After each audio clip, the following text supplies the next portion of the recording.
नमस्कार, मी प्रज्ञा पोवळे. Quick hill आणि आत्मबोध wellness centre सहप्रस्तुत माझा कट्टा powered by Chitale shrikhand, bank of Maharashtra, Chandukaka Saraf jewels, Barva skin therapy आणि सोनाई पशु आहार या विशेष कार्यक्रमात आपल्या सगळ्यांचं स्वागत. युद्धाय कृतनिश्चय म्हणत आज भारताचं लष्कर युद्धसज्ज आहे. अब जंग जरुरी है असं म्हणत सर्वसामान्य लोकही युद्धासाठी मानसिक तयारी दर्शवतात.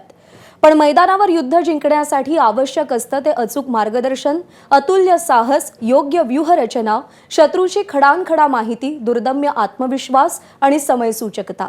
याच जोरावर अनेक लष्करी मोहिमा यशस्वी करणारे lieutenant general Rajendra Nimbhorkar sir आज कट्ट्यावर आलेत.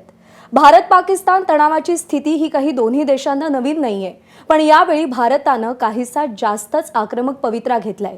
विविध स्तरांवर पाकिस्तानची कोंडी करत युद्ध सज्जताही दर्शवली जाते. सीमा भागातली ही तणावाची स्थिती निंभोरकर सरांनी जवळून अनुभवली आहे. पाकिस्तानच्या कुरापतींना भारत तोडीस तोड उत्तर देऊ शकतो हे अधोरेखित करणारा उरीचा सर्जिकल स्ट्राईक निंभोरकर सरांच्याच नेतृत्वात झाला. लेह, कारगिल, काश्मीर, पूंछ, राजौरी, राजस्थान आणि ईशान्य भारतासह अनेक ऑपरेशन्समध्ये सरांनी सक्रिय सहभाग घेतलाय. बारामुल्लात त्यांनी 22 दहशतवाद्यांना कंठस्नान घातलंय.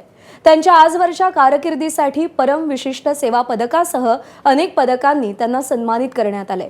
सीमा भागातली सद्यस्थिती, भारत सर्जिकल स्ट्राईक करणार की आता युद्ध हा एकमेव पर्याय आहे.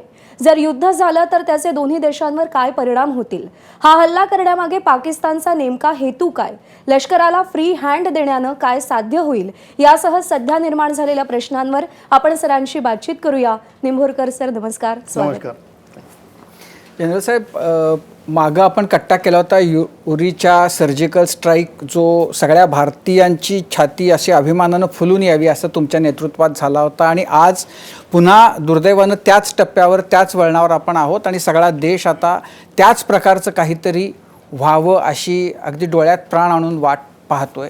हे सगळं आत्ताचं जे वातावरण आहे त्याकडं तुम्ही म्हणजे बघतच आहात आणि खास करून काश्मीर हा तुमच्यासाठी म्हणजे तळहाताच्या रेषांसारखा तुम्हाला तो सगळा भाग माहिती आहे. दीर्घकाळ तुम्ही तिथं काम केलेलं आहे. हे जे काश्मीरमध्ये आत्ता झालं त्याच्याबद्दल तुमचं पहिलं मत म्हणजे तुम्हाला काय वाटतं हे आम्हाला जाणून घ्यायला आवडेल. आणि नंतर भारतानं पुढं काय करावं, जे आत्ता आपण करतोय ते योग्य दिशेनं कसं आहे का नाही याबद्दलही जाणून घ्यायचं आहे आम्हाला. मुळामध्ये आत्ता जे झालं त्याच्याबद्दल तुमची काय पहिली प्रतिक्रिया? हा विषय आजच्या घडीला मला वाटतं खूपच प्रामुख्याने चर्चेला आला आहे भारतात. तर या विषयावर जायच्या आधी मी थोडंसं पार्श्वभूमी सांगायचा प्रयत्न करतो. हे कुठे झालं आणि हा जसं सांगितलं की तुम्हाला हा भाग मला पूर्ण खडा नाही तरी बरेच माहिती आहे, कारण की मी जवळपास 15 वर्ष काश्मीर खोऱ्यात आणि जम्मूमध्ये काम केलेलं आहे. हा हल्ला जिथे झाला बशीरन घाटी, मग इथे का झाला?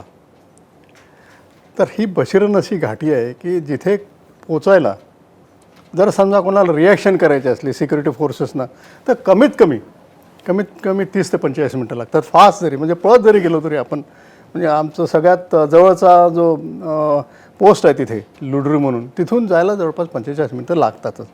मग तिथे जर अशी ॲक्शन केली तर रिॲक्शन खूपच कमी आहे.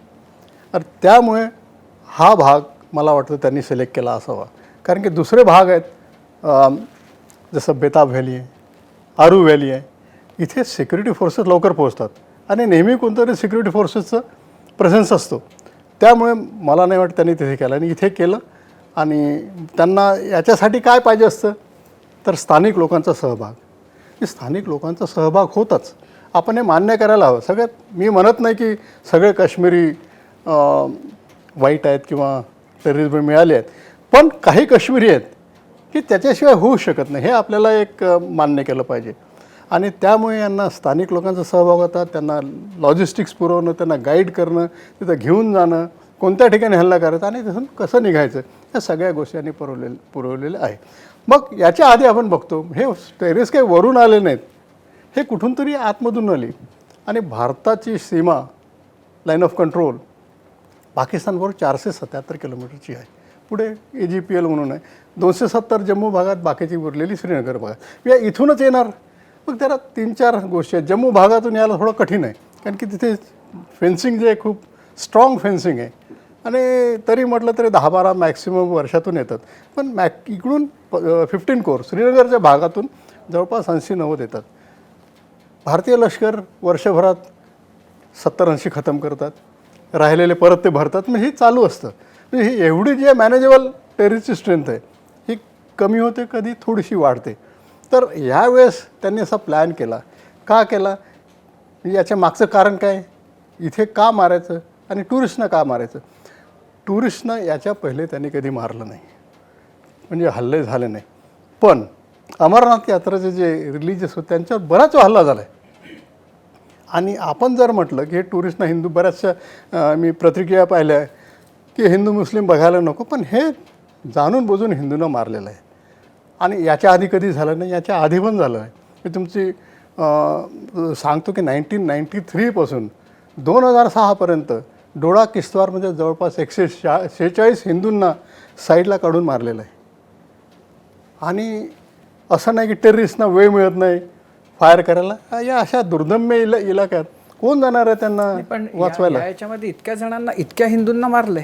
येस, 1993 पासून 2006पर्यंत डोडा किश्तवार ह्या भागात मारलेला आहे. आणि त्याच्या खाली पीर पंजालच्या खाली जर आपण आलो तर तिथे भाग रियासी म्हणून आहे. तिथे प्राणकोट एक कसबा आहे. तिथे 1997मध्ये बायका, मुलं, माणसं एका गावातले, प्राणकोट गावातले सगळ्या गावांच्या समोर त्यांना मारले आणि बाकी गाव पळून आलं खाली.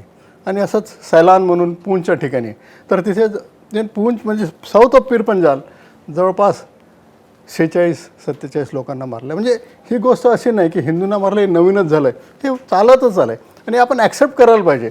जोपर्यंत ॲक्सेप्ट करत नाही ही गोष्ट की तिथे हिंदूंना मारायचं असतं त्यांना, तर मग आपण त्यांना कधी वाचूच शकणार. First is acceptance. मग हे ॲक्सेप्ट करायला पाहिजे. मग त्याच्यावर दुसरं दुमत नको कोणाचं. पण हे म्हणत नाही की सगळे बरेच जण आपल्या भारताच्या देशाला मानतात सगळे, पण काही लोक आहेत ते त्यांना वाटतं की हे रिलिजियस बेसिसवर व्हायला पाहिजे. तर हे असं झालेलं आहे. आले कुठून ते आपल्याला बघता येईल. कोणत्या तरी 477 किलोमीटर लाईन ऑफ कंट्रोलमध्ये आले असतील. आणि त्याच्यानंतर मग यांनी ते काम केलं आणि त्याच्यानंतर मग एस्केप रूट जिथे आहेत त्यांना तिथून गेले. याच्यानंतर सगळ्यात मोठी गोष्ट आहे की एका महिन्याने इथे अमरनाथ यात्रा सुरू होणार आहे. आणि या जर अमरनाथ यात्रेमध्ये काय झालं असतं तर 25-26 नाही, खूप सारे लोक यामध्ये मृत्युमुखी पडले असते. तर ॲटलिस्ट आता जास्त फोर्स लावून सतर्कता राहून ही मला वाटतं याच्यानंतर अमरनाथ यात्रा सुखरूप पार होईल. याच्यामध्ये एक प्रश्न उद्भवतो की सगळे म्हणतात आता काश्मीरींना आपण सोडायला नको, टुरिस्ट जायला पाहिजे, नाहीतर त्यांच्या रोजीरोटीवर परिणाम होईल. हे तुम्ही बघितलं आधी जेव्हा मिलिटन्सी होती तेव्हा टुरिझम नव्हतंच, तरी काही फरक पडला नाही. त्याच्यामुळे त्यांच्यावर थोडा बहुत फरक पडेल, त्यांचे थोडेसे पैसे कमी होतील, पण टुरिस्ट गेले नाही तर त्यांच्यावर परिणाम हे मी मान्य करत नाही. कोणती बाब होऊ शकते की जर टुरिस्ट गेले नाही तर आपण हाच भाग आपला भारताचा भाग आहे, तिथं आपण सोडून कसं देणार? मग असं एका तऱ्हेने ॲक्सेप्ट केल्यासारखं होतं की अरे तिथे नको जायला. आपण आता या मुद्द्यावरून सगळ्या टुरिस्ट, सगळे इंडियन्सनी तिथं गेलंच पाहिजे. पण तुम्ही तिथं दीर्घकाळ होतात आणि तुम्ही तिथल्या काश्मीरी लोकांमध्ये की भारत विरोधी भावना काही जणांमध्ये तर ती होतीच प्रबळ, पण ह्या खेपेला ज्या पद्धतीनं हे झालं त्यामुळं हा जो एक वर्ग फेन्समधला किंवा थोडा भारत विरोधी असा जो वर्ग होता तो थोडा भारताकडे झुकला. त्यांना पाकिस्तानच्या बद्दलचा त्यांच्या मनातला राग, पाकिस्तानचा द्वेष त्यांच्यामध्ये थोडा जास्त प्रमाणात वाढीला लागला, ज्या पद्धतीनं आत्ता हे घडलं. नक्कीच मी ही गोष्ट मान्य करतो. कारण की जी गोष्ट मी पाहिली 1990-91मध्ये, आता हळूहळू असं पाहिलं की आता स्पेशली 2019 नंतर हे भारताकडे बरेच म्हणजे मेन पॉप्युलेशन आहे ती भारताच्या दिशेने आलेली आहे. आणि हे सिद्ध होतं की लोकांनी या हल्ल्यानंतर बऱ्याच जणांना हेल्प केलेली आहे, त्यांच्या घरी राहायला दिलेलं आहे, त्यांच्या टॅक्सीज वापरायला दिले आहे, त्यांना हेल्प केली आहे. म्हणजे हे आणि सगळ्यात मोठी गोष्ट म्हणजे श्रीनगरमध्ये मोर्चा काढला, हरताल काढला, ही कधी ऐकलं नव्हतं की भारताला हेल्प केली. ही एवढी मोठी गोष्ट झाली. हे नक्कीच दाखवतं की या लोकांना म्हणजे आपल्याच लोकांना आता आपल्याकडेच आले आहेत ते जे दिशाभूल झालेले होते बऱ्याच प्रमाणावर आपल्या मेन प्रवाहात आलेले याबद्दल दुमत नाही. आता खरं तर आत्ता आपण ज्या अवस्थेत आहोत, कारण आता हल्ला होऊन जवळपास 10-12 दिवस झालेले आहेत आणि सगळ्यांमध्ये ही भावना आहे की आता यांना कायमस्वरूपी अद्दल घडवली पाहिजे पाकिस्तानला. आणि टी व्ही चॅनल्सवरून, सगळ्या माध्यमांमधून आणि राजकारण्यांच्याकडून हे जे बोललं जातं आहे की आता काहीतरी कायमस्वरूपी याच्यावर तोडगा निघेल, पाकिस्तानला अद्दल घडवली जाईल. काय आत्ता अद्दल घडवण्यासाठी केलं पाहिजे? हे बघा, ही गोष्ट जे तुम्ही म्हणता ते बिलकुल करेक्ट आहे आणि मी या मताचा आहे की पाकिस्तानला अद्दल घडवलंच पाहिजे. आणि जसं सांगितलं आहे तुम्ही की फ्रॉम टाईम टू टाईम आपण जसं उरी सर्जिकल स्ट्राईक केला, बालाकोट गेलं, तर ह्या अद्दल घडवायच्या गोष्टी झालेल्या आहेत. पण जगात अशी कुठलीच गोष्ट केली आपण की या गोष्टी झाल्यामुळे टेररिझम स्टॉप होईल असं नाही आहे. मी तुम्हाला इस्रायलचं एक एक्झाम्पल देतो. इस्रायलने खूप सारे हल्ले केले, खूप टेररिस्ट मारले, आतमध्ये जाऊन मारले त्यांच्या ठिकाणी, पण टेररिझम संपलं का? नाही संपलं. 1973मध्ये एक ब्लॅक सप्टेंबर नावाचा गट होता. म्युनिक ऑलिम्पिकमध्ये जाऊन त्यांनी सगळ्या इस्रायलनं मारलं. इस्रायलने त्यांच्या प्रत्येक टेररिस्टला जाऊन मारलं नेक्स्ट 8 वर्षात. पण टेररिझम थांबलं का? नाही थांबलं. आणि त्यामुळे कोणाला टेररिस्ट ॲक्टिव्ह करायचं असलं आपण थांबवू शकत नाही. Just next to impossible. त्यामुळे छोटे मोठे हे होतच राहील. पण आपलं काय यामध्ये की आपण अशा गोष्टी केल्या पाहिजे की त्यामुळे मिनिमाइज होतील या गोष्टी. तुम्ही सांगू शकता की बॉम्बेमध्ये काय होणार नाही, कोणी होऊच नाही शकत. इट्स नॉट पॉसिबल की कोणी म्हणेल की बॉम्बेमध्ये मी तुम्हाला कन्फर्म करतो काहीच होणार नाही. It is not possible. पण ह्या काही गोष्टी आपण असं करायला पाहिजे की ह्या मिनिमाइज केल्या पाहिजे आणि लोकांची जी मनुष्य हानी आहे ती सगळ्यात कमी झाली पाहिजे. पण मग आत्ता म्हणजे जेव्हा सर्जिकल स्ट्राईक आपण केले तर ते अर्थातच सगळ्यांसाठी सरप्रायझिंग होतं. आत्ता इतकी वातावरण निर्मिती झालेली असताना सर्जिकल स्ट्राईक करणं म्हणजे ते शहाणपणाचं आहे, ते शक्य आहे, ते केलं जातील, तुम्हाला काय वाटतं? हा एकदम महत्त्वाचा प्रश्न आहे आणि खूप चांगला प्रश्न तुम्ही विचारला. मी तुमच्या मागे आज एक कट्ट्यावरही म्हटलं, या गोष्टीसाठी सर्जिकल स्ट्राईकसाठी जे सरप्राईज आहे ते खूपच महत्त्वाचं आहे. तर तुम्ही सरप्राईज लूज केलं तर मग सर्जिकल स्ट्राईक कसं होणार? मी परत उदाहरण देतो शिवाजी महाराजांचं. शिवाजी महाराजांनी सर्जिकल स्ट्राईक केला शाहिस्तेखानावर.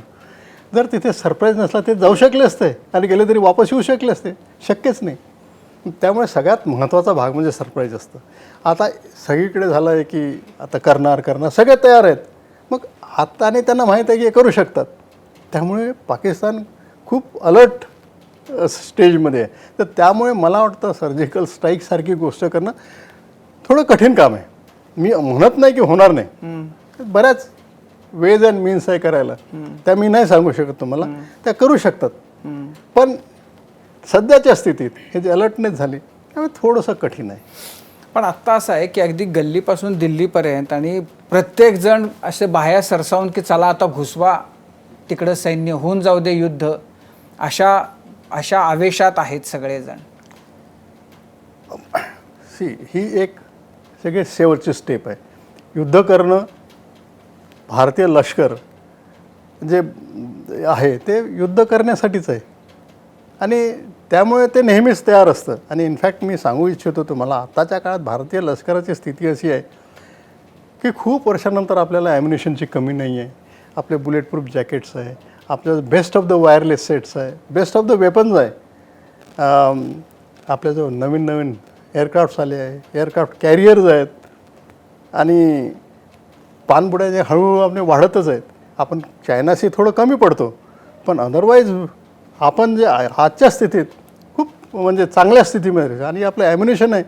आज जर आपल्याला लढाई करायला सांगितलं तर आपण एक्झॅक्ट डेज नाही सांगू शकतो. मी सांगू शकतो की आपली लढाई जोपर्यंत आहे तोपर्यंत आपल्याला टिकण्यास भारत समर्थ आहे. त्यामुळे ही पहिली गोष्ट सांगतो तुम्हाला की भारतीय लष्कराला ही जी कामगिरी सांगितली तर भारतीय लष्कर आजच्या तारखेमध्ये सक्षम आहे आणि करून दाखवेल.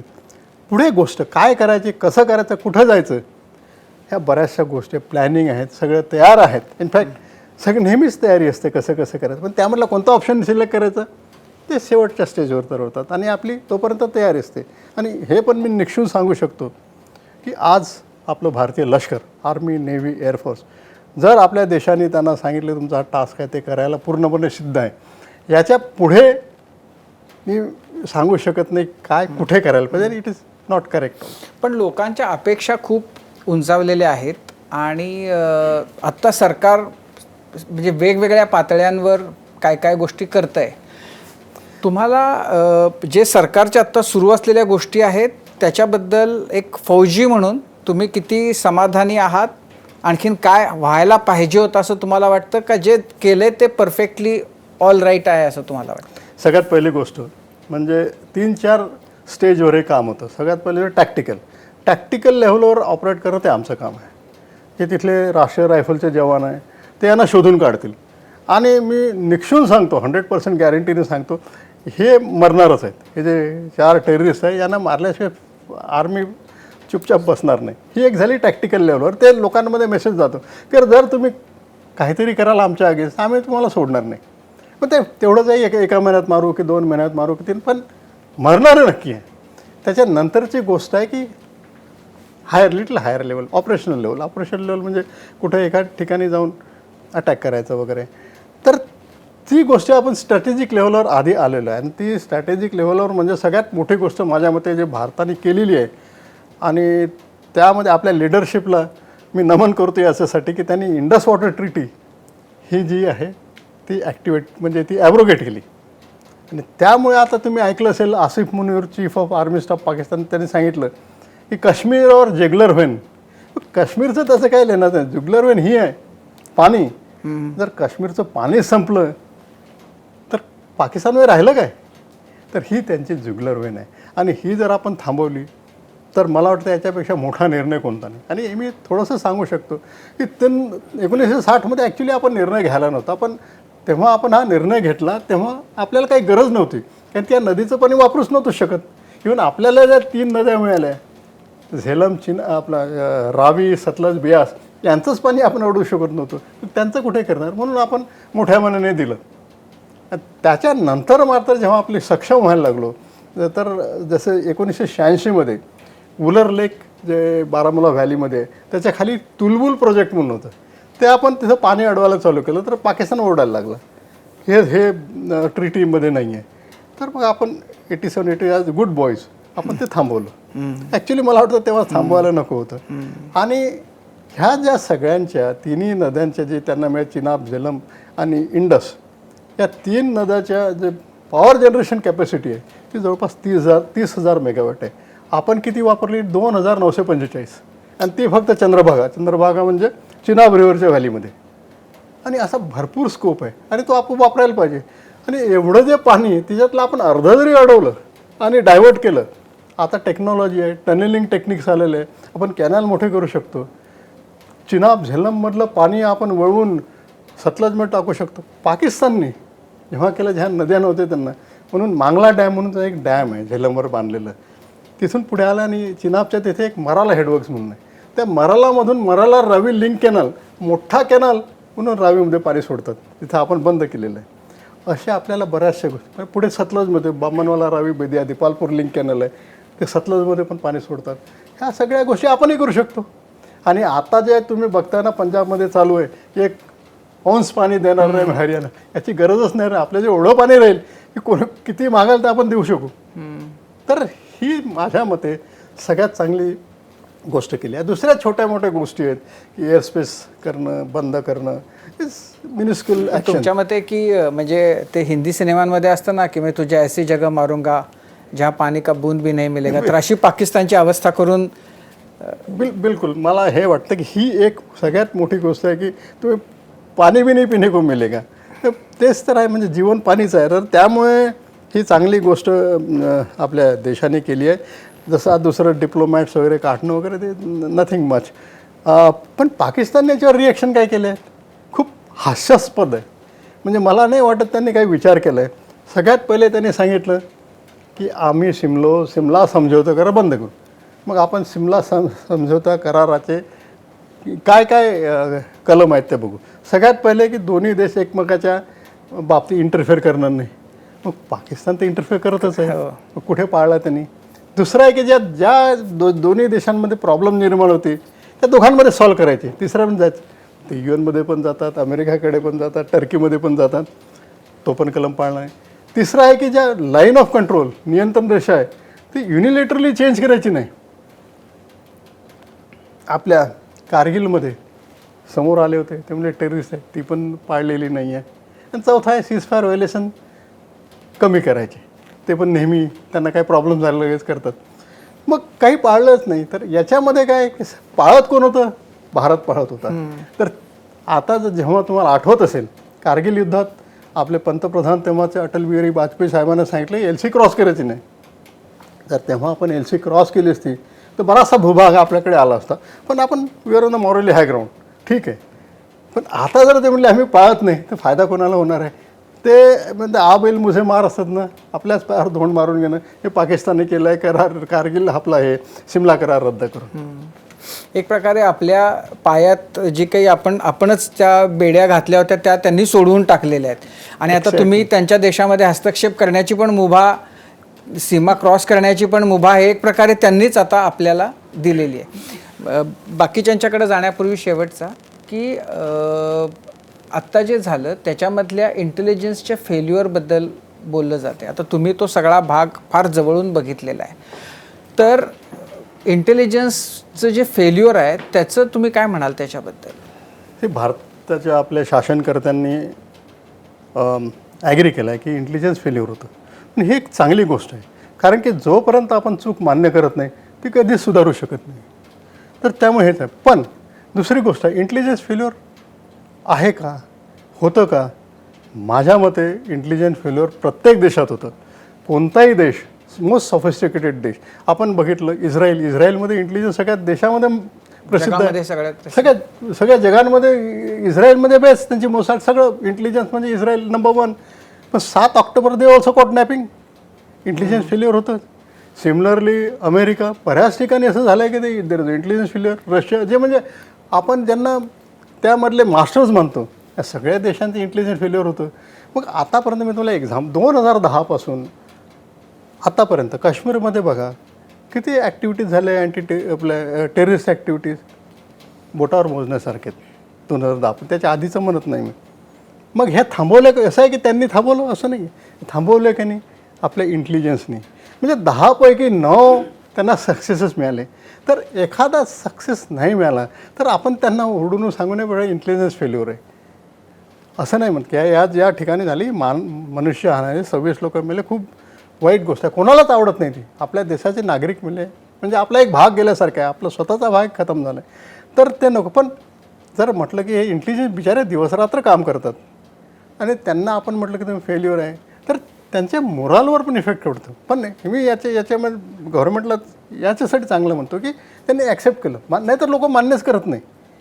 मान्य केलं आणि बरेच करेक्टिव्ह मेजर्स घेतल्या जातात. म्हणजे ही तर गोष्ट नक्कीच झालेली असेल की गेल्या वर्षभरामध्ये सुद्धा असे अनेक अटेम्प्ट झाले असतील, ते इंटेलिजन्सच्या सतर्कतेमुळं ते अयशस्वी झाले असतील, पण त्याची कधी बाहेर चर्चा होत नाही.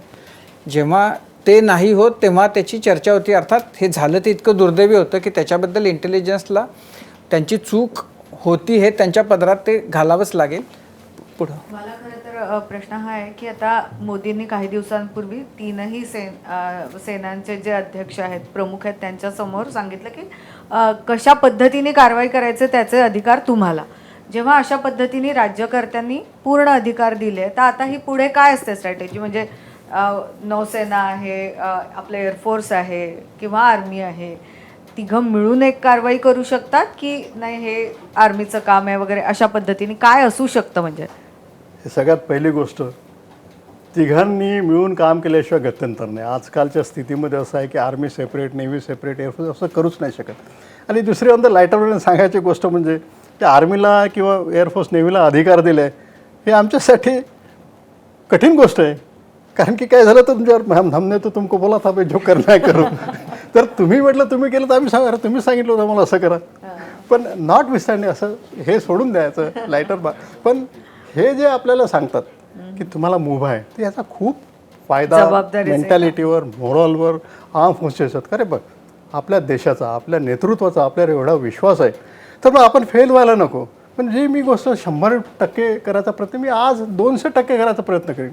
म्हणजे मला फेल्युअर नकोच आहे या गोष्टीत. आणि आपल्या पूर्ण देशवासियांचा विश्वास आहे, तो विश्वास आर्म फोर्सला गमवायचा नाही आहे. तर ही गोष्ट आहे की ही चांगली गोष्ट आहे. याच्यामुळे खूपच मोठा फायदा होईल डिफेन्स फोर्सेसला. आणि पब्लिकली सांगणं ही त्याच्यापेक्षा सगळ्यात चांगली गोष्ट आहे. सर, गेल्या काही दिवसांपासून सतत अशा बातम्या येतात की पाकिस्तानचं सैन्य घाबरलं आहे, त्यांच्या सैन्यांमध्ये राजीनाम्याचं सत्र सुरू झालं आहे, त्यांचे लष्कर प्रमुख गायब आहेत. पण एखादा देश ज्यावेळी युद्धाबद्दल चर्चा करत असतो, बोलत असतो, त्यावेळी त्या पलीकडे म्हणजे सीमेपलीकडे सुद्धा युद्धसज्जता तेवढीच असण्याची शक्यता नाकारता येत नाही. तुम्ही पाकिस्तानी लष्करसुद्धा अनुभवलेलं आहे, पाहिलेलं आहे. काय बलस्थान आहेत त्यांची? आपण म्हटलं की ते घाबरून बसले किंवा सज्ज नाही, हे मी मान्य करत नाही. ते पण तयारी करतात, ते पण एक लष्कर आहे, त्यांना पण चांगली ट्रेनिंग असते. आणि तसं आपलं DNA सेमच आहे. पण जसं आपल्याला आता स्ट्रेंथ आहे, मॉरल स्ट्रेंथ आहे, देशाचं इकॉनॉमिक स्ट्रेंथ आहे, आपल्याला सगळे इक्विपमेंट वगैरे हे जे मिळाले त्याची स्ट्रेंथ आहे, ही मला वाटतं कुठं ना कुठं ते कमी पडतं त्या भागात. दुसरं, तुम्ही सांगितलं की सत्र सुरू आहे राजीनामा देण्याचं वगैरे. आय थिंक ते ब्लोन आउट ऑफ प्रपोर्शन असतील. काय 10-12 लोक असतील असं नाही की पूर्ण आहे. आपल्याकडे पण लोक डिझर्शन जातात की मला जायचं आहे फौजमधून, तेच नॉर्मल फेनॉमेना. पण हे थोडंसं जास्त जर असलं तर ते थोडंसं असं म्हणणं आहे की हे बरोबर नाही. जर झालं तर देन पाकिस्तानच्या ज्या सेनेवर आहे त्याचा खूप त्याच्यावर इफेक्ट होईल. दुसरा, आसिफ मुनीर दिसत नाही कुठे वगैरे. आय थिंक ही त्यांनी कधी म्हटलं नाही त्यांच्या पाकिस्तानी आर्मीनी किंवा पाकिस्तानच्या यांनी. हे मोस्टली सोशल मीडियावर गोष्ट आहेत. आणि त्यामुळे मी याला एवढं महत्त्व देत नाही. जर त्यांचा चीफच गेला तर मग कुठं त्यांची युद्ध करायची क्षमता कुठे आहे, तर हे मला वाटत नाही. पण शेवटचं मी तुम्हाला सांगू शकतो की ते तयार आहेत, तर ते पण तेवढ्याच सजग तयार राहतील. मग हे जे ते तयार आहेत, आपण तयार आहेत, मग दोन्ही अगर तयार असलं काय, तर त्यामध्ये स्किल, ट्रेनिंग, मोटिवेशन आणि मोरालचा फरक पडतो. Is a big factor. आणि ते आपल्याजवळ थोडं जास्त प्रमाणात आहे. सर, पाकिस्तान नेहमी अणुहल्ल्याची धमकी देतं. त्यांच्या गल्लीबोळ्यातले नेतेसुद्धा सांगतात की आम्ही भारतावर अणुहल्ला करू, अमुक करू, तमुक करू. तर आण्विक सज्जतेच्या बाबतीत भारत आणि पाकिस्तानची तुलना कशी केली जाऊ शकते? परत एक चांगला प्रश्न आहे. सगळ्यात पाकिस्तानचं काय आहे की आम्ही हल्ला करू, आणि त्यांनी एक रेड लाईन्स ड्रॉ केले आहे. त्यांचा एक स्ट्रॅटेजिक ॲनालिस्ट होता, खान-ए-सुफिया म्हणून. त्याने सांगितलं की कोणतंही सैन्य आमच्या बॉर्डरकडे यायला लागलं तर ती तुम्ही रेड लाईन क्रॉस केली, आम्ही हल्ला करू. मागे पण जेव्हा पोखरण झालं होतं, आपलं नॉट पोखरण, जेव्हा हे पार्लिमेंटवर अटॅक झाला होता, तेव्हा आपले सैन्य ते जायला लागलं. आणि जवळपास असं होतं की आपण जाणारच आतमध्ये. तेव्हा परवेज मुशर्रफने धमकी दिली होती की आम्ही अणुबॉम्ब टाकू. ते आपल्याला यांच्याकडून कळलं होतं, हायर अमेरिका, रशिया यांनी सांगितलं काहीतरी आहे. मग जर समजा आपण त्याचा विचार करू की ते हल्ला करतील, अणुबॉम्ब टाकतील, ठीक आहे, त्याचं खूप नुकसान होईल भारतामध्ये. त्याचे तुम्हाला कल्पना करता येणार याचे इफेक्ट होतात. पण जर त्यांनी हल्ला केला, पण एवढं तुम्हाला सांगू इच्छितो, बाकीच्या गोष्टी सांगणं प्रशस्त होणार नाही, की आपल्याकडे कॅपेबिलिटी आहे त्यांचा हल्ला पचवून आपण दुसरा हल्ला करायचा. आणि त्यामुळे मी तुम्हाला सांगू इच्छितो की पाकिस्तान आपला हल्ला करेल अणुबॉम्बचा, पण जर त्याने हल्ला केला तर मला वाटत नाही पाकिस्तान राहील. सर, आपण बघतो की म्हणजे भारताने पहिलं टेलिव्हिजन स्क्रीनवरचं युद्ध बघितलं असेल ते कारगिलचं. म्हणजे कारगिलच्या बातम्या टेलिव्हिजनवर दाखवल्या गेल्या. सध्या युक्रेन आणि रशिया यांच्यामधल्या युद्धाच्या बातम्या, ते विध्वंसाचं चित्र आपण बघतो की नागरी भागावर सुद्धा हल्ले केले जातात वगैरे. युक्रेनमधल्या रहिवासी इमारतींवर हल्ले झालेले आहेत. युक्रेनकडून प्रतिहल्ला करताना पुन्हा रशियाच्या नागरी म्हणजे वस्त्यांवर हल्ले वगैरे झालेले आहेत. तर भारत पाकिस्तान युद्धाची स्थिती जर उद्भवली तर ते चित्र असंच असेल की काय वेगळं असेल? आतापर्यंत तरी हे सांगू, जेवढे युद्ध झाले आपले 47, 65, 62, चीनबरोबर 71, यामध्ये दोन्ही देशांनी जाणून बुजून सिव्हिलियन टार्गेट्सवर हमले केले नाही. जाणून बुजून, काय चुकीने झालेले असतील तसं काही नाही. म्हणजे ती एक अनरिटर्न अंडरस्टँडिंग होती आपली. पण याच्यापुढे ते होईल की नाही होईल सांगता येत नाही. आपण मॉरली स्ट्रेट आहे तेवढं मी सांगू इच्छितो. जसं मी लाईन ऑफ कंट्रोल जेव्हा फायरिंग करायचं तेव्हा बरेचसे UN रिप्रेझेंटेटिव्ह आले, एकदम सिव्हिलियन के ऊपर फायर करते हुए, ते इज नॉट करेक्ट. पण मी जे सिव्हिलियनवर कधी फायरिंग करायचं नाही, मी त्यांच्या टेरिसवर करायचं. पण आता समजा आरटीचा बॉम्ब टाकला तर 10 मीटर इकडे तरी जाऊ शकतो ना. मग तुम्ही जर सिव्हिलियन एरियामध्येच तुमचे बंकर बनवले तर त्याला आम्ही काय करणार. तर अशा गोष्टी उद्भवू शकतात.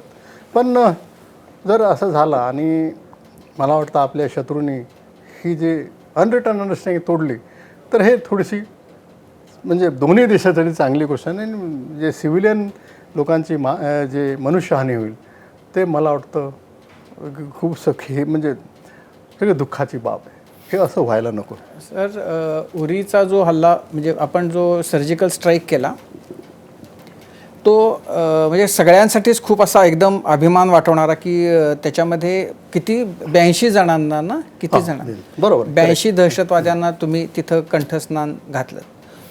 पण याची त्यातला सरप्राईज एलिमेंट हा सगळ्यात महत्त्वाचा होता, कारण कुणीच तशी अपेक्षा नव्हती केली आणि तुम्ही ते केलं त्यावेळेला. पण त्याची तयारी तुम्ही किती काळ आधीपासून करत होता?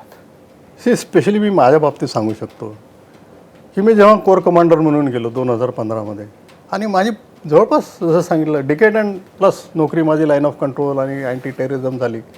तर मला असं नेहमीच वाटायचं की आपल्याला कुठंतरी असा एक चान्स मिळाला पाहिजे की जे आपण पाकिस्तानला धडा शिकू शकतो. तर जेव्हा गेलो मी सगळे माझ्याजवळ असे कमांडो दस्ते होते, 18 दस्ते होते. मी सगळ्यांना बोलवून सांगितलं, COजना बोलून सांगितलं, म्हटलं तुम्ही तयार राहावं, काही करायचं असलं तर तयार. म्हणजे तेव्हा असं वाटलं नाही बाहेर जायचं, पण इथेही कुठेतरी अटॅक करायचं असलं, काही अम्बुश करायचं, म्हणजे you should be ready in all respect. तर ते माझे जे होते सगळे तयार होते. आणि तुमच्याकडे त्यावेळेला कोणता भाग होता? पूर्ण काश्मीर होता? नाही, माझ्याकडे पूर्ण जम्मू म्हणजे चिनाब नदीपासून ते पीर पंजाल गुलमर्गच्या एरियापर्यंत पूर्ण म्हणजे 270 किलोमीटर पेलची माझ्याजवळ. आणि त्याची मागची बाजू उधमपूरपर्यंत, उधमपूर, दोडा, किश्तवार हा सगळा भाग माझ्याकडे होता. तर त्यामध्ये मी त्यांना सांगितलं होतं, म्हणजे ते तयार होते. म्हणून जेव्हा उरी हल्ला झाला तेव्हा आम्हाला सांगितलं की तुम्ही तुमचे प्लॅन द्या. तर खरं सांगतो मला असं कधी वाटलं नाही की ते आपल्याला परमिशन देतील. म्हणून दे दो, प्रत्येक वेळेस करतात, आपल्याला द्या. आम्ही 3-4 प्लॅन दिले. मी परत एकदा रिपीट करतो, 21 तारखेला मला म्हणजे सांगितलं की जनरल साहेब हो कर लो. अरे ते मला वाटलं अरे आता करायचं आहे ते आपण म्हटलं सर क्या करणार, हो तो प्लॅन दे ॲक्टिवेट करू. मग तेव्हा पण तुम्ही 4 प्लॅन दिले होते? मी जवळपास 6 प्लॅन दिले त्यामध्ये. तर त्यामध्ये सिलेक्ट आपल्या मनावर. पण तो सिलेक्ट तुम्हीच केलात का? मी 6 दिले, 6 त्यांनी दिले, असं सगळं. त्याच्यात मग त्याच्यानंतर काय करायचे 3 शेवटी आले ते सिलेक्ट आम्ही केले. तर हे असं मग तेव्हा विचारलं केव्हा करायचं, तर मी लवकरात लवकर. म्हणजे आता हे 21ला सांगितले आणि 29ला केलं. एवढ्या कमी वेळेत सर्जिकल खूप 8 दिवसामध्ये खूप कठीण असतं. पण हे सगळेच श्रीनगरवाली फौजमध्ये ते पण तयार होते आणि आमची जम्मूवाली फौज पण तयार आहे. त्याच्यामुळे काही कठीणही वाटली नाही आणि हे सगळं ठीकठाक झालं. पण अशीच गोष्ट आपण करू शकतो असं. पण हा म्हणजे ही जी तारीख असती ती तुम्ही निवडली होती का तुम्हाला सांगितलं होतं की ह्या तारखेला करायचं? तारीख आम्हीच निवडली होती. फक्त सांगितलं लवकरात लवकर करा. बरं लवकरात लवकर 2 दिवस पण होतात, 3 दिवस पण होतात, पण जास्त दिवस पण टिकूशिवाय कुठे सरप्राईज गेलं तर मग काय. म्हणून अशा आणि 28-29 ही रात्र अशी धरली होती. मी तुम्हाला सांगितलं की अंधारी रात्र ती तशी पाहिजे होती आम्हाला. आणि ते आम्हाला ते बरंच झालं आणि म्हणून 28 हे केलं. आणि तुम्हाला वाटतं डिसेप्शन जे मी सांगितलं ना, सरप्राईज अँड डिसेप्शनमध्ये भारत मी म्हणतो मास्टर आहे. कारण की 29 तारखेला प्राईम मिनिस्टर मोदींनी प्रेस कॉन्फरन्स बोलवली होती 10 वाजता आणि सगळे होते आपले आज तक सबसे तेज वगैरे सगळे आले होते आणि ते सगळं तयार की तेव्हा सांगितलं इंडस वॉटर तेव्हाही चालू होतं की आम्ही हे करणार. ते सगळे प्रश्न विचारायला तयार होते की इंडस वॉटर ट्रीटीचं काय होणार, कसं होणार काय. आणि आमच्या ते DGMO सरदार जे होता जनरल रणबीर सिंग त्याने सांगितलं आम्ही सर्जिकल स्ट्राईक. ते एकदम चाट पडले, त्यांना माहीतच नाही सर्जिकल स्ट्राईक काय असतं, माहीत नाही. मग सगळे करायला म्हणजे हा एवढा मोठा सरप्राईज आणि डिसेप्शन हे झालं, त्यामुळे हे सगळं शक्य झालं. पण सर त्या स्ट्राईकच्या बद्दल सांगा ना पुन्हा एकदा. म्हणजे आता पुन्हा त्याची तो जो झाला आणि म्हणजे त्यातलं तुम्हाला सगळ्यात समाधान देणारं किंवा तुम्हाला खूप अभिमान वाटला अशी गोष्ट काय होती त्याच्यातली? सगळ्यात म्हणजे आमची प्लॅनिंग आणि प्रिपरेशन. आणि दुसरी गोष्ट सरप्राईज अँड डिसेप्शन. म्हणजे सरप्राईज असं होतं की हे जे 15-16 दस्ते त्यांना सांगितलं नाही कोण जाणार आहे, ते शेवटच्या 2 दिवसात सांगितलं तुम्ही तयार राहा. त्यांना हे पण नाही सांगितलं शेवटी की कोणते टार्गेट्स आहे. त्यांना पण नाही वाटलं की आपण अक्रॉस जायचं आहे. त्यांना असं वाटलं की आतमध्येच कोणतरी टेररिस्ट साईड होते ते करायचं. आणि आम्ही सगळ्यांचे मोबाईल वगैरे काढून घेतले आणि आपण जेव्हा कोविडमध्ये असं होतं क्वारंटाईन, ते सगळे क्वारंटाईनमध्ये होते. त्यांना काही माहीत नाही काय सुरू आहे. आणि शेवटच्या दिवशी त्यांना सांगितलं आणि प्रत्येकाचा गाईड दिला. म्हणजे मी सांगत नाही गाईड वगैरे कसे असते, ते डिफरंट थिंग. म्हणजे होते असे की म्हणजे एक्सपर्ट गाईड होते. ते कुठले होते दॅट यू कॅन डिसाईड.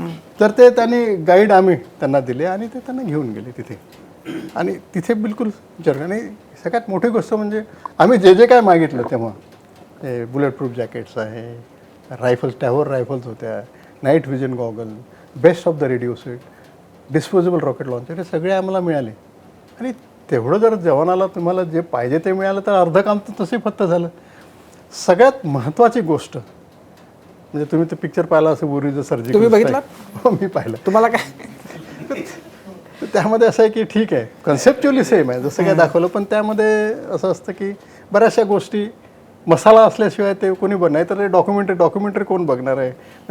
तसं म्हटलं काय 1-2 नट्या पण होत्या, त्यांचा फेस वगैरे पाहिजे तर ते दिसतं. त्याच्याशिवाय ते हे होणार नाही. किंवा कोणी सांगितलं की हेलिकॉप्टरमध्ये एक लेडी ऑफिसर जाते, हे करायचं, ते अशा गोष्टी. हेलिकॉप्टर आम्ही वापरले, पण आतमध्ये त्यांना आतमध्ये आल्यावर इंटरलँडमध्ये यायला ॲक्रॉस नाही. ॲक्रॉस आम्ही स्वतःच गेलो.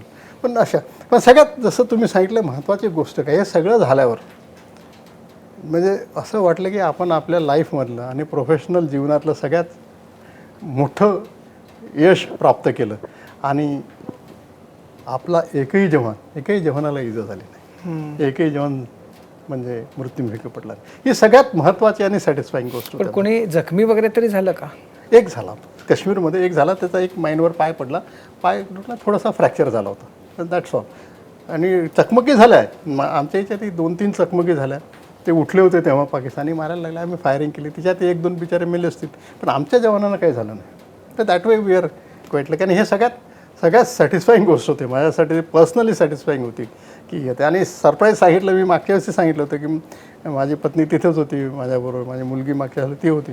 ती 12 वाजे माझ्याशी वाद घालत असायचे. मी त्यांचे डिस्कशनही करायचो, आर्ग्युमेंटही करायचो. आणि आपल्या ऑफिसरूममध्ये जायचं, जसं तुमचं हे ऑफिसरूम आहे, इथे येऊन आपलं हे सगळं करायचं. आणि दुसऱ्या दिवशी त्यांना समजलं की झालं रे म्हणे, हम तो आपके साथ लढाई कर रहे थे तब और हमें पता ही नहीं हो रहा है. म्हणे इट डझंट मॅटर, हे आम्हाला आमचं ट्रेनिंग आहे, त्याच्यात काही तर हे किती तासाचा होता तो सगळा, म्हणजे तुमची जी घालमेल सुरू होती ती. आणि ते तास झाल्यानंतर जेव्हा ते यशस्वी झालं तेव्हा ते सगळ्यांपर्यंत पोहोचवण्याची प्रोसेस कशी होती ती पण आम्हाला जाणून घ्यायची. ते काय झालं की संध्याकाळी म्हणजे रात्री निघतात ते. आणि सरप्राईजसाठी मी जसं सांगितलं की तुम्ही रेडिओ सेट वापरू नाही शकत ना. तर तुमच्या ट्रॅफिकमध्ये बदल झाला. आज तुम्ही 2 ट्रान्समिशन करता आणि आज हे ॲडिशनल झाल्यामुळे 4 झाले, तर शत्रू चोकर होईल. त्याला म्हणलं काहीतरी प्रॉब्लेम आहे म्हणून आम्ही 2च करावं लागणार. मग 2साठी मग काय, पण कसं काय, तर आमच्याकडे कोड लँग्वेज असते की इथे पोचलं तरी असं करायचं. असंच मग तिथे लाईन क्रॉस केली एक कोड, त्याच्याने तिथे पोचलो दुसरा कोड, ॲक्शन स्टार्ट करा तिसरा कोड, संपल्यावर चौथा, असे 4-5 कोडमध्ये केलं. त्याच्यामध्ये ती एक झाली. रात्रीच मला वाटतं संध्याकाळ 7 वगैरे 6:30-7 वाजता होते तेव्हा. आणि तेव्हापासून ते सकाळी 5 वाजेपर्यंत I was under the tension. आता काय हे सगळं केलं आपण, प्लॅन केलं, बाकी करणं ते जसे फुटबॉलचे खेळाडू असतात ना, ते खेळणारं त्याचा कोच असतो तो बाहेर उड्या मारत असतो इकडून तिकडून, त्याच्या हातात काय नसतं बिचारा तरी असते. तशी आमची स्थिती असते. काय होतं काय, जेव्हा आले वापस आले, मग हेलिकॉप्टर मी माझ्याजवळ आणले, त्यांनी सकाळी ब्रीफ केलं, ते दाखवलं काय काय, आणि मग शांती झाली. आणि सकाळी मला मनोहर पारिक यांचा फोन आला होता, वेल डन. आणि थंडी होती तेव्हा, जम्मूमध्ये थंडी असते, आपली रजाई घेऊन झोपलो. तर बेस्ट, सगळ्यात मोठं सॅटिस्फॅक्शन. सर, तुम्ही आत्ता सगळा प्रसंग सांगितला. 2 प्रश्न आहेत. ज्यावेळी तुम्ही हे सगळं करता, एवढी मेहनत घेता, एवढी स्ट्रॅटेजी आखता, आपले सगळे जवान जीवावर बाजी मारत सगळं ऑपरेशन करतात, आणि त्यानंतर देशातलेच काही राजकीय नेते म्हणतात की नाही, भारताने सर्जिकल स्ट्राईक वगैरे असं काही केलंच नव्हतं, त्यावेळी तुम्हाला काय वाटतं? काय असतं की हे असा प्रश्न मला वाटतं नेत्यांनी कोणीच करायला नको. कारण की हा जो सैन्य, हे जे सैन्य आहे, भारतीय सेना आहे, सगळ्यांची सेना, भारतीयांची आहे. ही काँग्रेस BJP यांची नाही आहे, ही तुमची सेना आहे, प्रत्येकाची सेना आहे. मग तुम्ही आपल्याच वेपनवर विश्वास ठेवला नाही आणि प्रश्न विचारले, ही थोडी दुःखाची घटना आहे असं मला वाटतं. आणि त्यामुळे नाही म्हटलं, आता किती जरी म्हटलं तरी इफेक्ट पडतोच.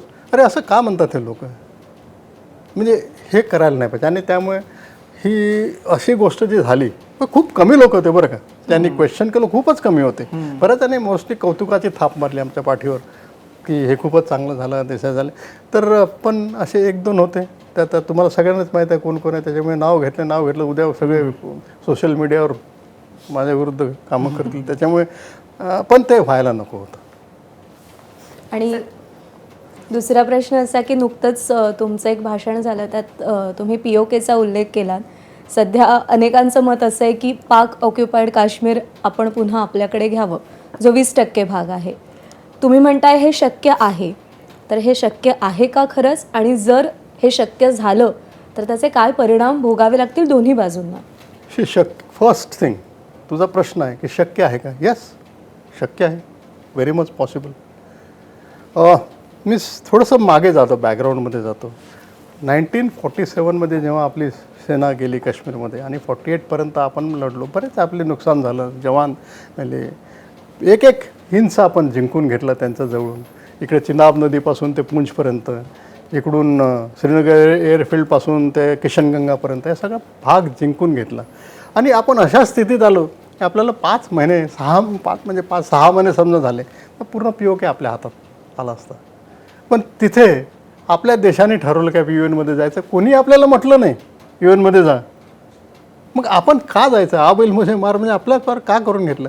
तर ही जी गोष्ट आज सांगत आहेस तू, की मला नाही वाटत तेव्हाचं हे झालंच नसतं POK घ्यायचं.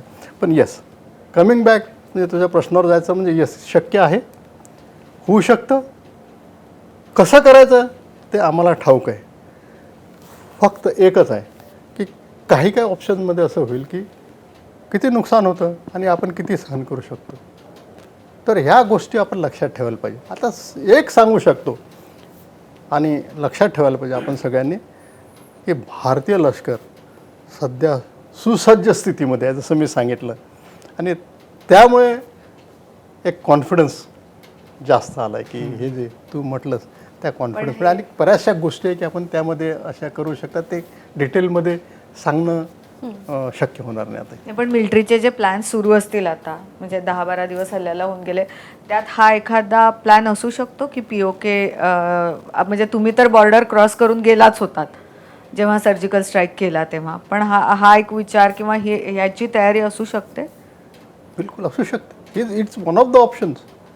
आपण म्हणजे 6-7 मोठे ऑप्शन्स आहेत, हा एक ऑप्शन आहेच त्यामध्ये करायचं. पण तेच म्हटलं जे प्रॉस अँड कॉन्स किती, जसं आपण तुम्ही मॅनेजमेंटच्या टर्मला स्वॉट ॲनालिसिस करता, ह्या सगळ्या स्वॉट ॲनालिसिस करून आपण किती जजब करू शकतो, किती नुकसान सहन करू शकतो, या होणारच नाही नुकसान ते बघते. जसं की तुम्ही आता उरी स्ट्राईक केलेलं तेव्हा, परत त्यानंतर झाला एअर स्ट्राईक बागलकोटचं वगैरे. तर आता तुम्ही जर का असता तर तुम्हाला जर काही संधी मिळाली असती तर तुम्ही कशा प्रकारचा हल्ला केला असता आता ह्या घडीला? आता ओपन मीडियावर मी सांगू शकत नाही, पण स्पेशली सांगेन की there was a very good target जे आपण केलं असतं सध्या. पण ते काय असं जसं आपण डिले करत जातो तसं स्ट्रॉंग होत जातं. जे टार्गेट आहे ते स्ट्रॉंग होत जातं. मग एक स्टेज अशी येते की ते टार्गेट आपल्याला सोडून द्यावं लागतं. मग असे बरेचसे टार्गेट्स आहे ते आपल्याला, म्हणजे असं काय बऱ्याचशा गोष्टी आपल्या लक्षात येतात, पॉलिटिकल सिनॅरिओ, वर्ल्ड सिनॅरिओ, सगळ्या गोष्टी लक्षात ठेवून आपण काय करायचं ते आपल्याला बघावं लागतं. तर असे बरेचसे जे माझ्या हिशोबाने सांगितलं तर आहे टार्गेट, अजूनही आहेत, ते करू शकतो आपण आणि सक्सेसफुल पण होऊ शकतो. पण जेव्हा इस्रायलमध्ये हमासनं केलं तेव्हा इन्स्टंट त्याची रिॲक्शन इस्रायलनं दिली. आपण तसं करायला हवं होतं असं अनेक जणांना वाटतं की ज्या क्षणी हे झालं त्या क्षणी आपण काहीतरी पाकिस्तानमध्ये करायला पाहिजे होतं. आपण इस्रायलचं कम्पॅरिझन बघू. इस्रायल असा देश आहे की त्यांनी रिॲक्शन केली. फर्स्टली इस्रायल वॉज कॉट नॅपिंग, म्हणजे त्याच्यात दुमत नाही. आणि त्याने घेऊन गेलं म्हणजे तिथे मास स्केलवर त्यांना ते घेऊन गेलं आणि त्यांना शॉक बसला ॲक्च्युली इस्रायलने असं कसं झालं. दुसरं, हमास आणि इस्रायल इनकम्पेरेबल आहे. हमाजवळ एअरफोर्स नाही आहे. इस्रायलजवळ one of the best air force in the world आहे. आणि हमासने जे 790 किलोमीटरचं जाळं विणलं आहे टनेलिंगचं, त्यामध्ये ते वर्षानुवर्ष फाईट करू शकतात. मग त्यांना रोखायचं 790 कसं? किलोमीटरचं टनेलिंगचं जाळं आहे आतमध्ये, टनेल केलेलं आहे मोठे मोठे, त्यामध्ये जीप्स पण जाऊ शकतात. अरे असं त्या गझा स्ट्रीपमध्ये एवढं आहे. तर ते केलं. त्यामुळे त्यांना जर प्रत्येकाला जसं माऊस आपण फ्लश करून काढू शकतो तसं काढणं खूप कठीण आहे. पण इस्रायलने काय करा, एअरफोर्स यूज केला. एअरफोर्स ते केव्हा यूज करू शकतात, दर इज ऑपोजिशन. अशी गोष्ट आपल्या याच्यात नाही आहे. तर त्यामुळे इस्रायलने जे केलं ते आपण करणं थोडंसं चुकीचं होतं किंवा कठीण होतं. पण तरी म्हणजे पेशन्स ठेवणं आणि इन्स्टंट रिॲक्शन देणं. मी अशा बाबतीत तुमच्या दुसऱ्या मताशी सहमत आहे की कुठेतरी पेशन्स आपल्याला गमावाच लागतं. त्याच्यामुळे जेवढे फायदे इन्स्टंट ॲक्शनमध्ये होतात तेवढे पेशन्समध्ये होत नाही. पण ते इन्स्टंट ॲक्शन मग परत भोगावं पण लागतात. पण जे सक्सेस चान्सेस असतात ते इन्स्टंट ॲक्शनमध्ये जास्त असतात. आणि पेशन्समध्ये मग काय बऱ्याचशा गोष्टी हळूहळू यायला लागतात तसं. आणि मग तेवढं जसं मी तसं हार्डन टार्गेट होतं तसे सगळे त्यांची टार्गेट हार्डवाला आपली होतात, आपली मारणारे हार्ड होतात. त्याच्यामुळे पुढे यशाची शाश्वती थोडी कमी पण जनरल साहेब, बैसरान घाटीमध्ये ते आले, त्यांनी प्लॅन केलं होतं, त्यांनी मारलं लोकांना, त्याच्यात इंटेलिजन्सचे फेल्युअर वगैरे इथंपर्यंत ठीक आहे. पण ते तिथनं निसटून गेले आणि आपल्याला ते म्हणजे त्यांच्यापर्यंत पोचता आलं नाही. म्हणजे हेही एक मोठं अपयश मानतायत लोक काहीजण, की आपण त्यांना कुठं थांबवू शकलो नाही. तर तिथली भौगोलिक रचना जी आहे ती तुम्हाला खूप चांगली माहिती आहे. तर ते म्हणजे काय त्यांच्यासाठी ऑप्शन्स होते? आपण बसिरान घाटी जर बघितलं तर बसिरान घाटीच्या महादेव हिल्सवरून असं येतात, एक असा खाली भाग येतो आणि तिथे दुसऱ्या बाजूला एक तराल म्हणून गाव आहे. आणि तराल गाव त्याला माटेज व्हिलेज म्हणतात. प्रत्येक घराघरातून एक टेरेस झालेलं आहे तिथे. बुरानवानी ऐकलं असेल, ते बुरानवानी हे सगळे प्रत्येक घराघरातून खूप सारे मारलेले आहेत त्याच्यामध्ये. आणि प्रत्येक घर मला वाटतं तिथलं टेरिस्टना सपोर्ट आहे, लॉजिस्टिक सपोर्ट आहे. जर या बसिरान घाटीतून आपण वरचं पहाडावर चढून, जंगल खूप दाट आहे वर, आणि वर आलो आणि खाली लगेच तराल घाटी निघते. तराल घाटीमध्ये आणि आपण जायचं म्हणजे एका दिवसात ऑपरेशन नाही होऊ शकत, 2-3 दिवस लागतात. आणि कुठे करणार, काय माहीत आहेच का तिथे की नाही आहे. त्याच्यावरती जंगल आहे, तिथे पण ते लपून बसू शकतात. केव्ज आहेत. त्याच्यानंतर पुढे गेलं तर दचिगाम फॉरेस्ट आहे. त्याच्यानंतर बाल्टालची एरिया, म्हणजे ते कुठेही जाऊ शकतात. म्हणजे यांना टेरिस्टना शोधणं म्हणजे it's like searching a needle in a haystack. हे जेव्हाच आपण करू शकतो, डायरेक्ट इंटेलिजन्स आपल्याला होतं, पिन पॉइंटेड की इथे आहे. आणि ते इंटेलिजन्स येईल. 100% आय एम कॉन्फिडंट की ते इंटेलिजन्स येईल. आणि तुम्ही पाहाल की या जे आतंकवाद्यांना आपण मारलं ते येईल. Just a matter of time. दहशतवादी हल्ला करून गेले असतील खरंच परत काल आपल्या भारतात? मला नाही वाटत शक्य आहे म्हणून. हल्ला जसं मी सांगितलं, हल्ला करून कुठे गेले असतील, त्यांना इमिजिएटली तर जाऊ शकत नाही. एक्झॅक्टली. मग थांबले असतील. मग त्यांना थांबल्यावर मग आता आर्मी सतर्क आहे. मग तिथून जायचं, समजा जम्मूमधून इन्फिल्ट्रेट केलं त्यांनी, नौशेरावरून त्याला जायला 3 ते 4 दिवस लागतात. मग तिथून क्रॉस कसं करायचं? नाही, म्हणून हा जो 3 ते 4 दिवसाचा वेळ आहे, ते हल्ल्यानंतर भारतीय लष्कर लगेच अलर्ट होईल हेही त्यांना माहिती आहे, आपल्या मागावर असेल हेही त्यांना माहिती आहे. त्याच्यामुळे पळून जाण्यापेक्षा इथंच दबा धरून बसणं त्यांच्यासाठी सोपं. म्हटलं ते सध्या माझ्या एक्सपिरियन्सप्रमाणे ते इथेच दबा धरून बसलेले आहेत. आणि त्यामुळेच मी कॉन्फिडंट आहे की हे पुढच्या 2-3 महिन्यात कधी ना कधी यांचा खात्मा झालेला तुम्हाला ऐकायला मिळेल.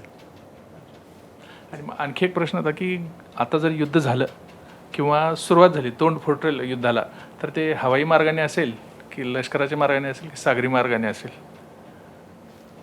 सगळेच ऑप्शन ओपन आहेत. कोणत्याही ठिकाणी काही होऊ शकतं.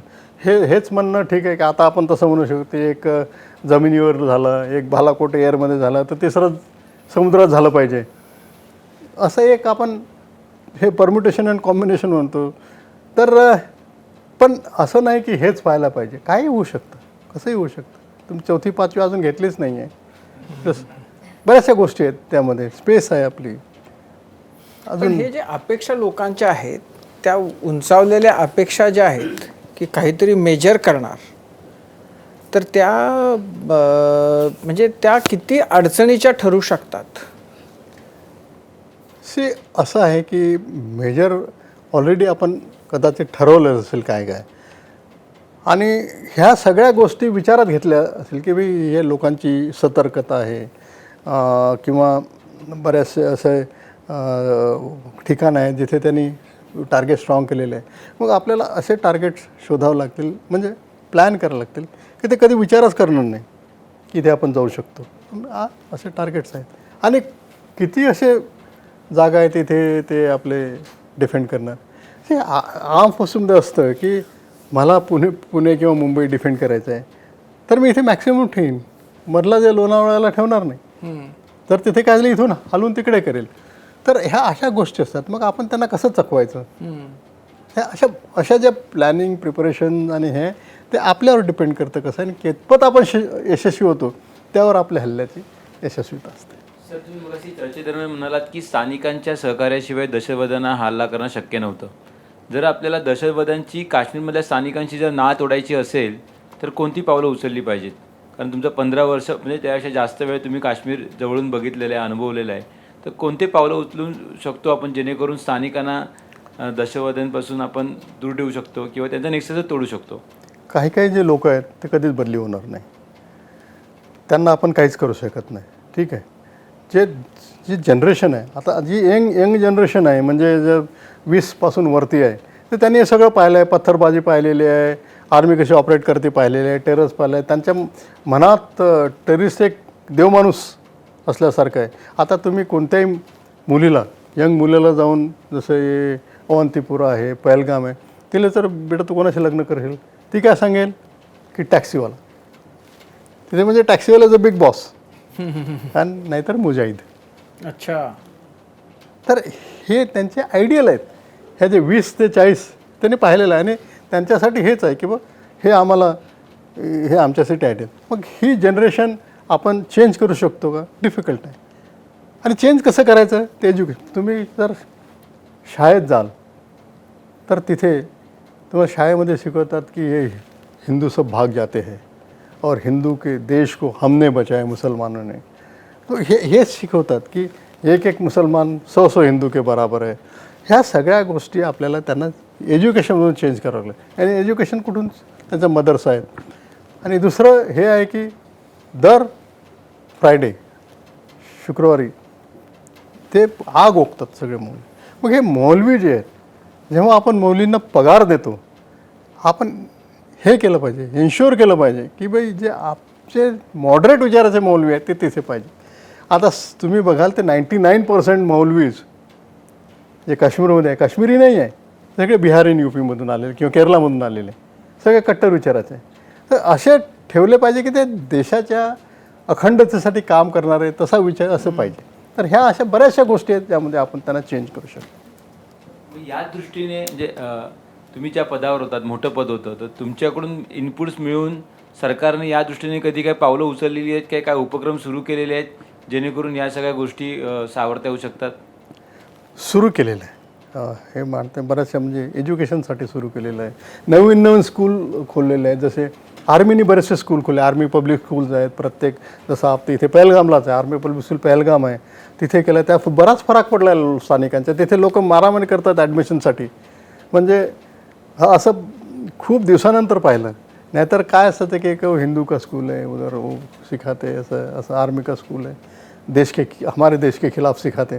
पण आता तुम्ही जाल, विचाराल कोणते आर्मी स्कूल पर ॲडमिशन मिला दो साहब, बडी मेहरबानी होगी, असं झालं. म्हणजे देर इज अ चेंज. आणि हे करून करून स्लोली जे जसे सजेशन देतात ते आपले गव्हर्नमेंट ऐकताना आपण काहीतरी करत आहे त्याच्यावर. आणि मला वाटतं हळूहळू, पण जास्त पण हळूहळू व्हायला नको, पण हळूहळू होत आहे.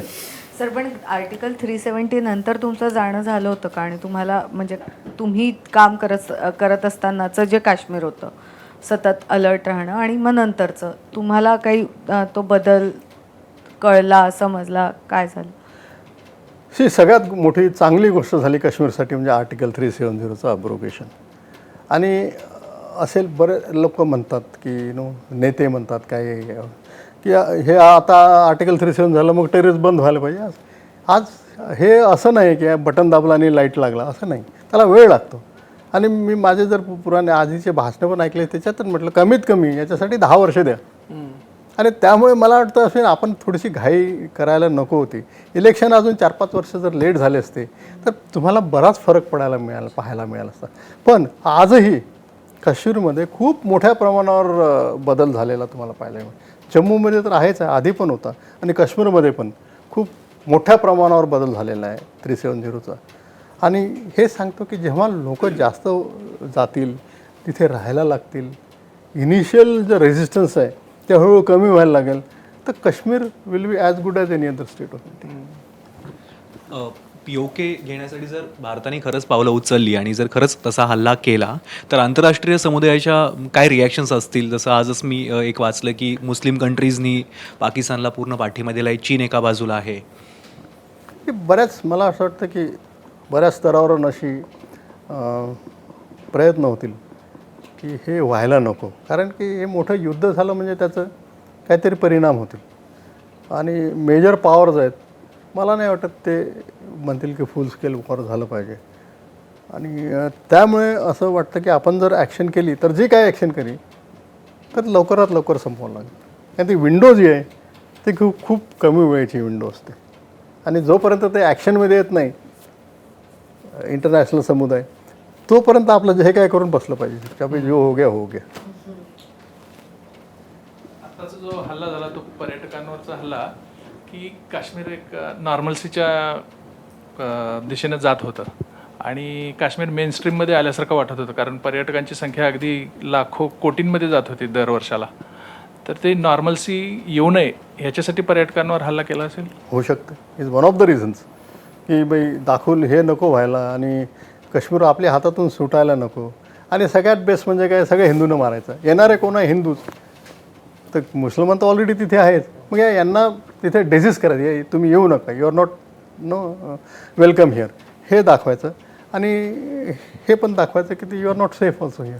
तर त्यामुळे हा जो प्रश्न आहे तो बिलकुल करेक्ट आहे. आणि मला वाटतं हे एक रिझन असू शकतं की ते हल्ला करायचा. सर, तुम्ही वेगवेगळ्या टप्प्यांमध्ये काश्मीरला बघितलेलं आहे. म्हणजे एक काळ जेव्हा तुम्ही पहिल्यांदा गेला असाल तेव्हाचा काश्मीर, नंतरचा काश्मीर, आत्ताचा काश्मीर, तुम्ही काश्मीर कसा बदलताना बघितला आहे?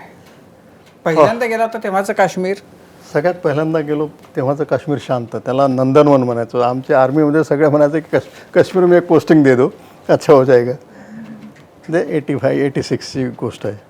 त्याच्यानंतर 90मध्ये झालं, परत मी जेव्हा गेलो तिथे ॲज अ कॅप्टन, तर तेव्हा असं सांगेल रोज ॲक्शन व्हायचं, रोज जवळपास. आणि रोज कोणी मरायचं, आमचे जवान मरायचे, रोज टेररिस्ट मारायचं.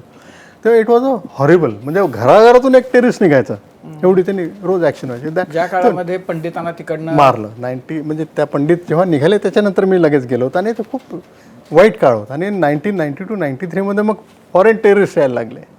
दॅट वॉज स्टील वर्स. आणि मग हे जवळपास हे सगळं करून, म्हणजे बारामुला, सोपोर ह्या असे ज्या नगरी होत्या, तिथे टाउन्स होत्या, तिथे बाकी कोणाला लावून नाही करायचे. तिथे जर त्यांनी चेकपोस्ट लावल्या होत्या, दर फ्रायडेला त्यांची व्हिक्ट्री परेड व्हायची झेंडा घेऊन, की बाई आझाद बारामुला. आणि जर कोणाला जायचं असलं तर ते स्टॅम्प मारायचे विजा तिथून. एकही आमची आर्मीची गाडी त्या पुलावरून जाऊ शकत नव्हती विदाऊट गेटिंग फायर्ड ऑन. मग हळू बाय 1996-97 एवढं कंट्रोल केलं आर्मीनी. आणि त्यामध्ये we lost lot of people, about 6,000-7,000 soldiers we must have lost. आणि वी गॉट इट बॅक. आणि मग इलेक्शन केले फारुख अब्दुल्ला वगैरे. आणि again it was a normal scene. त्याच्यानंतर 98मध्ये पीर पंजाल ज्या बाजूने खूप जास्त टेररिस्ट यायला लागले. आणि ते सर्प विनाश ऐकलं असेल, ते सर्प विनाश केला. आणि देन देवर अगेन कंट्रोल. आणि 99मध्ये कारगिल झालं. Kargil was a bad episode. We manage to do well. आणि त्याच्यानंतर देन इट सबसायडेड डाऊन. मग हळू एकदम नॉर्मलशी आली. आणि 2008मध्ये मग त्यांनी हे केलं काय, पत्थरबाजी स्टार्ट केली. एजिटेशनल टेररिझम आम्ही त्यांना नाव दिलं होतं. सो एजिटेशनल टेररिझम स्टार्ट केलं. आणि ते चालत राहिलं 2010. सरप्रायझिंगली म्हणजे आपल्या एफर्ट्सने, मेनली सिक्युरिटी फोर्सेस होते तिथे आणि गव्हर्मेंट, लोकल गव्हर्मेंट असो, 2010 ते 2015-16पर्यंत it was a quite normal. Suddenly 2016पासून इट टुक 2015पासून took different turn and started going upward. आणि 16मध्ये ते उरी झालं आणि 16मध्ये मग आपण सर्जिकल स्ट्राईक केलं. त्याच्यानंतर again came back to this thing. आणि आता परत मी एकदा गेलो तर I think Kashmir is normal. आता लोक म्हणतील की काय काश्मीर एवढं लोक मारे नॉर्मल आहे, हे व्हायला नको. पण तरी जर तुम्ही जाल तरी feel that it is normal, म्हणजे ही नॉर्मल गोष्ट झाल्यासारखी. तुम्ही म्हणजे आर्मीचे पाकिस्तानी आर्मीच्या खूप जनरल्सना ते तिथं जे काही उद्योग करतायत उपद्व्याप करतायत त्यांना करताना बघितलं. मुशर्रफ आणि मुनीर ह्यांची जर तुलना करायची म्हटली तर काय त्यांच्यामध्ये दुष्टपणाच्या बाबतीत आपल्या दृष्टीनं क्रूरकर्मा म्हणून काय कसं तुम्ही कराल त्याचं? दोन्ही जे जेंटलमन आम्ही, आणि तुम्हाला सांगू शकतो आम्ही आमच्या हायर लेवल प्रत्येक सिनियर जो त्यांचा लीडर असतो त्याचा प्रोफाईल बनवतो आणि वी नो एक्झॅक्ट. आणि मुशर्रफचं प्रोफाईल मी सांगतो त्याला, this chap was a mad chap. म्हणजे असं मॅड नाही आहे, पण तो काय करायचा की काही गोष्ट त्याच्या मनात आली ते करणार. म्हणजे is a commando, SSG commando of a Pakistani army. आणि त्याला daring, he was daredevil था. आणि कोणतीही गोष्ट त्याला वाटलं की रिस्क टेकिंग एबिलिटी म्हणतात एक, जर तुमची रिस्क टेकिंग एबिलिटी 60% असली तर त्यांनी you are a good risk taker. या माणसाची रिस्क टेकिंग एबिलिटी 80% होती. म्हणजे त्याला 80% जरी फेल्युअर झालं तरी आय एम ॲक्सेप्टिंग इट, म्हणून त्यांनी कारगिल केलं. पण तरी शेवटी बघितलं तर he was not a bad chap. म्हणजे तो असा फंडामेंटलिस्ट नव्हता. Pervez Musharraf was a soldier. त्यांनी चुका केल्या, सगळं हे केलं, आणि पण he was a finally a soldier. पण हा माणूस जो Asif Munir, he is not a soldier, he is a fundamentalist. आणि मला नाही वाटत ती रिस्क टेकिंग ॲबिलिटी काय, he will not take a risk against India. Maybe 40-50%. तो काय रिस्क घेणार आहे? असा माणूस जो सांगतो की सगळं मुस्लिम आहे आणि हे आहे, सगळं याच्यावरच खेळ करणारा जसा आपला झियाउलक होता, अशा कारवाया करत राहील, टेररिस्ट पाठवणं, हे करणं. पण ही जी म्हणताय तुम्ही की आपल्या विरुद्ध ॲक्शन करू शकते काय, is beyond him, that I am very sure. Sir, यालाच धरून एक प्रश्न विचारते. आता तुम्ही मुनीर बद्दल बोललात. एक आंतरराष्ट्रीय अभ्यासक आहेत आंतरराष्ट्रीय घडामोडींचे. त्यांचं एक आर्टिकल वाचलं. आत्ता जे हिंदू आहे का विचारून मारलं गेलं, ही गोष्ट पार केरळपर्यंत पोहोचली. हा मेसेज देशामध्ये पेनिट्रेट झाला की हिंदू मुस्लिमांना वेगळं करून मारलं गेलं, आणि त्यामुळे नाही म्हटलं तरी कुठेतरी एक सामाजिक सलोख्याचा पदर आहे तो उसवला जातोय का, अशी परिस्थिती निर्माण होताना देशामध्ये आत्ता दिसतीये. मुनीरना हेच साध्य करायचं होतं, कारण का त्या आर्टिकलमध्ये तसा दावा केला गेला. Is it possible? May be होऊ शकतं. पण मला असं वाटतं की आपण म्हटलं आपल्या देशातले मुस्लिम काही जरी म्हटलं तर ते इंडियन्स, आणि त्यांनाही वाटायला पाहिजे की बाई दिस इज हिंदू किंवा मुस्लिम काय, की दे शुड फील फॉर दिस की दिस इज आर सिटिझन्स. बरेच जण, तर मी या जावेद अख्तरचं ऐकलं, इवन ओवेसी म्हणतो की वाईट नाही, they should do such a thing. म्हणजे इवन मुस्लिम्स जे आपण म्हणतो, जसं Owaisi was suppose to be कट्टर, पण तरी त्यांनी ही प्रेस, म्हणजे आपल्या मुस्लिममध्ये आपल्या देशांच्या नागरिकांमध्ये जाण आहे आणि सगळीकडे पोहोचलेलं आहे. तर मला तरी वाटतं की लोकांना कळायलाच पाहिजे की असं आपल्या देशाच्या विरुद्ध आपलं हे करणं आम्हाला पटणार नाही, आणि त्या दृष्टीने आपण पावलं उचलायला पाहिजे. आणि मला वाटतं थोडं काहीतरी फरक पडलेला आहे. संपवताना आता म्हणजे मी असं म्हणेन की आपला हा दुसरा कट्टा झाला, पण लवकरच सरकार काहीतरी एक मेजर अशी काहीतरी ॲक्शन घेईल. आणि आत्ता ज्या अपेक्षा आहेत सरकारकडून, आपल्या लष्कराकडून, काहीतरी एक पाकिस्तानला कायमस्वरूपी अद्दल घडवण्याचे, तसं काहीतरी पाऊल उचललं जाईल. जेव्हा ते होईल त्यानंतर आमची विनंती राहील तुम्हाला की त्याच्याबद्दल बोलण्यासाठी तुम्ही परत तिसऱ्यांदा या. नक्कीच. पण एक मात्र तुम्हाला सांगू शकतो आणि तुम्हाला कॉन्फिडन्स देऊ शकतो, परत मी म्हणतो, ही भारतीय सेना तुमची सेना आहे, नागरिकांची सेना आहे, आणि तुम्ही जे काम द्याल ते 100% यशस्वी करू. आणि तुमच्याकडून एक शाबाशी आमच्या पाठीवर लागते, आमच्यासाठी सगळ्यात मोठा अवॉर्ड राहील. धन्यवाद. सर, संस्कृतमध्ये एक खूप छान वाक्य आहे की युद्धस्य कथा रम्या.